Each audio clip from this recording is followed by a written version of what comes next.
And I didn't want to accept that. So I was always struggling against other people's conceptions of life. And it was almost like a war sometimes. It was very difficult. But now, I'm grown up. I'm able to establish myself as who I really am. And who I really am is Krishna's servant. I'm the servant of the devotees. I really like taking care of the devotees. I have so much fun. Like going to town and going shopping and doing all this stuff. For me, this is great fun. Because I'm serving the devotees. That's the only reason why. I want to protect this ashram. I want to protect this project. I want to make sure that it grows. I want to make sure the devotees are happy, that they have everything they need. So that includes emotionally and intellectually and artistically. And, you know, they're practicing kirtan every day. And it's getting really nice now. In 6 months, we're going to be like unbeatable. So this is the life of devotional service. And I invite everyone to join this community of devotional service. And the more that someone gets involved in this community, the more that we feel that we have to help them and protect them and facilitate their advancement in devotional service. And we're always working on projects. We have the secret project X3 now. Yeah, we stayed up late last night talking about it, but I can't say anything. But this is going to make it much easier for the devotees to preach and to perform devotional service in the future. So we're always working on stuff. We're always, like Prabhupada would say, taxing our brain. But I think we reached a major milestone with the release of Vedanta Sutra. The Vedanta Sutra is like an encyclopedia of the esoteric teaching. Everything that you need to know about spiritual life is there in the Vedanta Sutra. So please get these books. We have an offer now for a complete set of books, only $101. This is very economical, very reasonable. And today's prices in books. Have you been to a bookstore lately? You get one book like this in the bookstore, it's like $30, $40. Easy. Big, thick book, nice cover and everything. So if you got 3 or 4 books like this, you'd easily spend over $100. No problem at all. But we're offering 7 books. The complete Vedanta Sutra, Vishnu Sahasranam, Nrsimha Sahasranam, and then the 2 smaller books. Here be Wisdom and Secrets of the Soul. We're offering all 7 books for 101. And I guess, you know, it's a pretty good deal. So we'll just keep it up, or maybe we'll make another offer next month. I don't know. Maybe we'll change it. It just depends on how Krishna inspires us. But at least we're going to continue this offer through September. So do take advantage of it. What else? Well, I guess we can have questions now. Do we have any questions? No questions.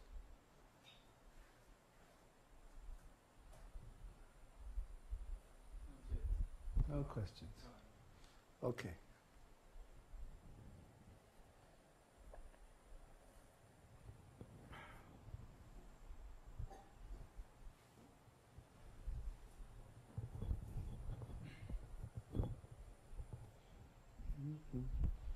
Let's see.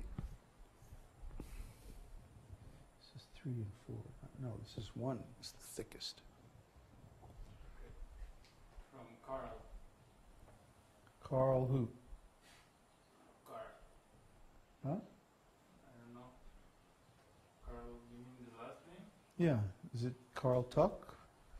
Or the other Carl? Clemens. Clemens. Oh, okay. Babaji, you mentioned Ajnata Sukriti leading to coming in contact with devotees one way or another. I sometimes feel reluctant to introduce because they seem to be just curious cynics. Hmm. Should I send them a link anyway, or should I not? Yeah, send them the link. Don't judge people, because you don't know. Krishna knows, and so he's arranged to bring them in contact with you. So let them decide for themselves how they're going to take it.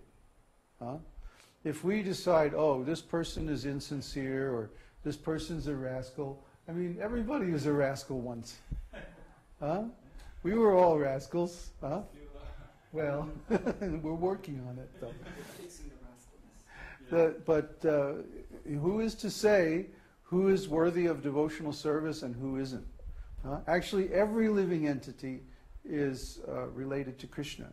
And so everyone should get the chance, at least, to contact the absolute truth and decide for themselves.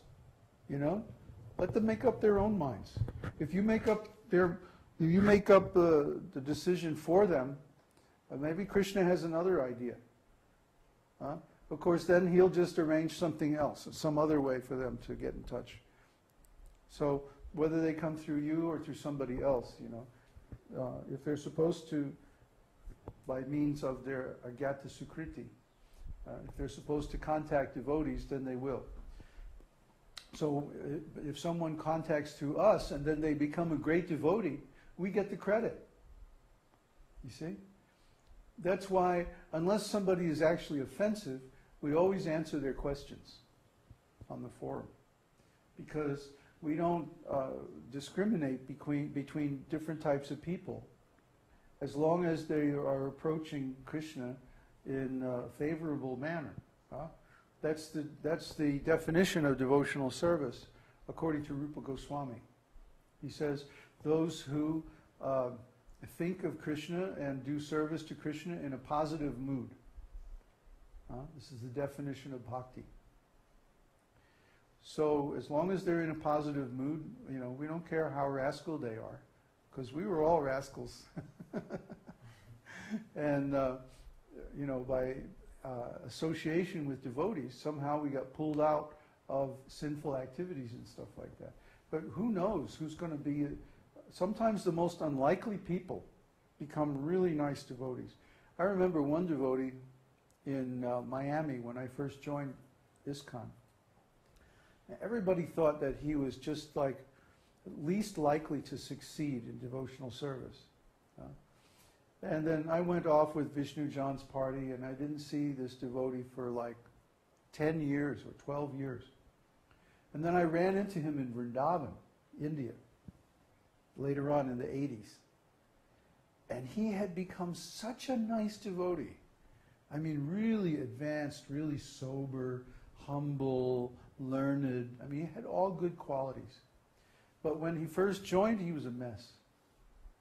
So it's really impossible to say. And then there were some really together guys, who are, in the beginning they seemed like they were so cool and so had it all together and so strong and everything. Then one day it was like, where did so-and-so go? Oh, he left. So it's hard to tell. Actually, it's impossible to tell. Only Krishna knows who's really sincere and who's just faking it. We don't try to make that judgment. Question from Devesh. Babaji is on vacation and he's doing so many things. What does he mean by vacation? Vacation means that I retired. All of the services that I was doing before, I delegated to different disciples.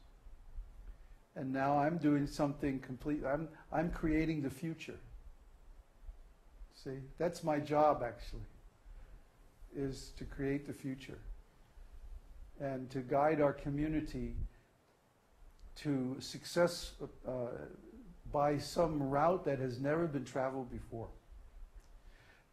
Because what Maya likes to do is to make it impossible for devotees to advance in devotional service. So when some devotee comes along and finds a path that somehow or other leads to Krishna, then Maya will try to stop anybody else from going along that same path. See, I'll give you an example. That in the beginning, ISKCON was distributing books everywhere. In the beginning of this devotional service teaching in the West, they were distributing books at airports, at fairs, at racetracks, you know, anywhere there were people. And then gradually, all these different towns started passing ordinances that stopped the book distribution. And many of them were unconstitutional. But to fight each and every one of them in court would have cost more than we would get from distributing the books. So basically,